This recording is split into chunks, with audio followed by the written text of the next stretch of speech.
Welcome, everyone. I wanted to come on here again to share a couple little things that we can be doing at home with our students.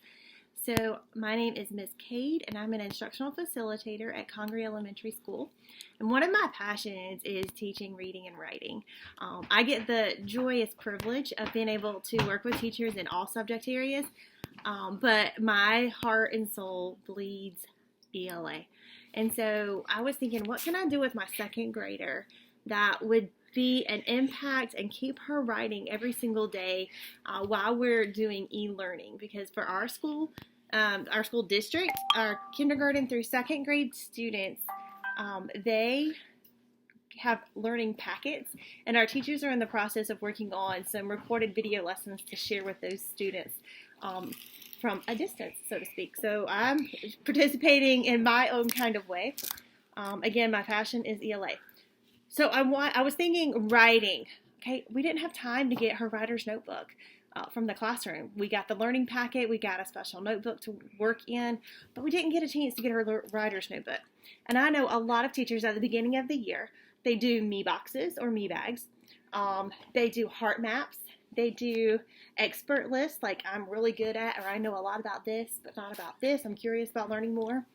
And so I was like, okay, how can I get the writer's notebook going at home and still have something to refer back to? Because a heart map or a list of being an expert on this, having questions about this, topics of interest, things like that, they matter because that's what boys and girls, they go back to every single day. So that way they're not saying, I don't know what to write about.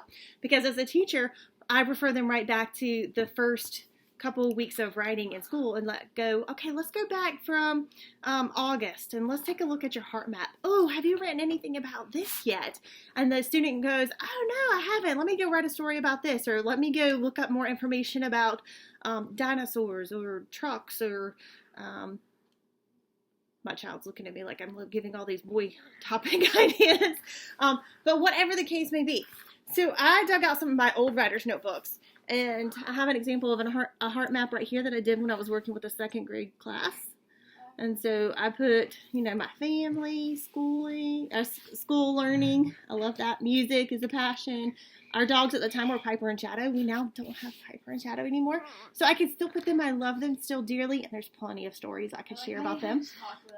But we have Max and Jasmine now. And so I would need to update this quite a bit. So I'm going to update mine in my new writer's notebook because I've been through several since this one was written. This was a few years ago. And then I will show you examples of my daughters because that's what she's going to work on today, okay? All right, boys and girls. So here we are in families. We are going to create a heart map today. So a heart map is very simple. One of the things that we really want our students to do is make sure that they put the date for any entry that they do in their writer's notebook. Now, a writer's notebook can simply be an actual notebook that your student is already using. It could be some paper that you staple together. It could just be sheets of paper.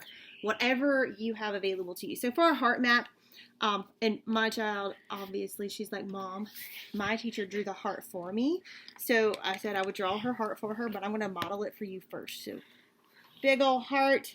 It is far from perfect, but that's okay. And then you start thinking about the things that are near and dear to your heart. What are things that you are passionate about? What are things that you love? What are some things that maybe you don't love them? It's not that strong of a feeling, but you really like it a lot.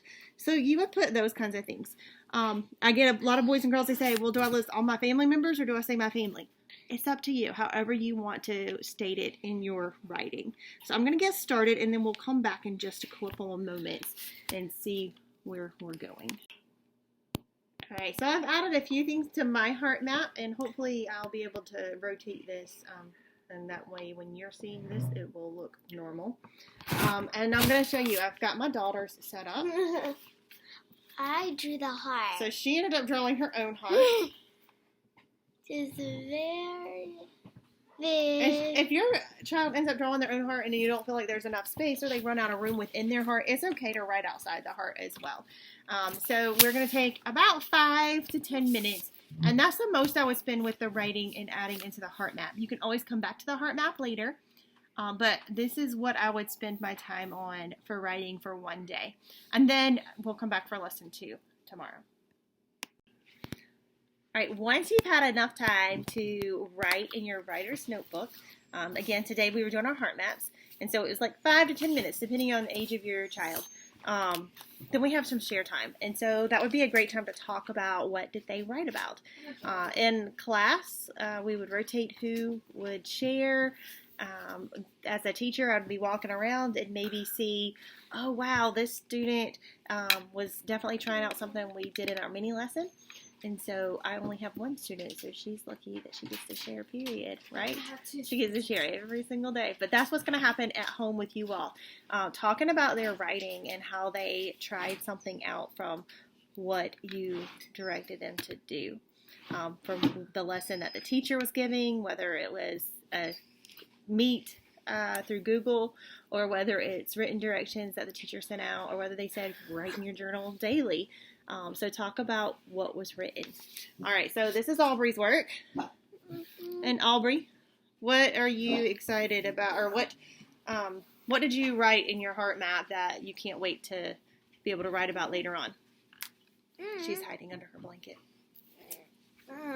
I think you were talking about the dogs, right? Yeah, I already wrote about them.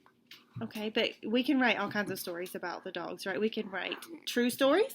So informational text about dogs. We can do research about dogs. We could write stories about, what our own personal dogs have done. We can make up stories. So we can do fiction writing with it. We could do opinion writing as well about why certain types of dogs are better than others, or why dogs are better than cats, or better than fish, or, the best type of pet to own in the entire world. So lots of ways that you can take your writing with this. Boys and Girls 4 to 9 Weeks is a combination of all of those modes of writing.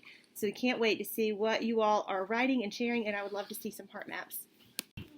Sorry, I failed to mention I have older students at home too, and so they joined in on the writing. And so this is Tori. She's sharing out her writing. And what's one thing that you look forward to writing about from your heart map? I don't know. I don't know. That's not a good answer. Don't say that. My friends. Her friends.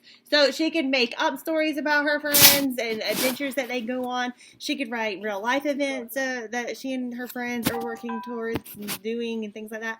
Or she can write about how her friends are the best in the world because, and give lots of examples of that.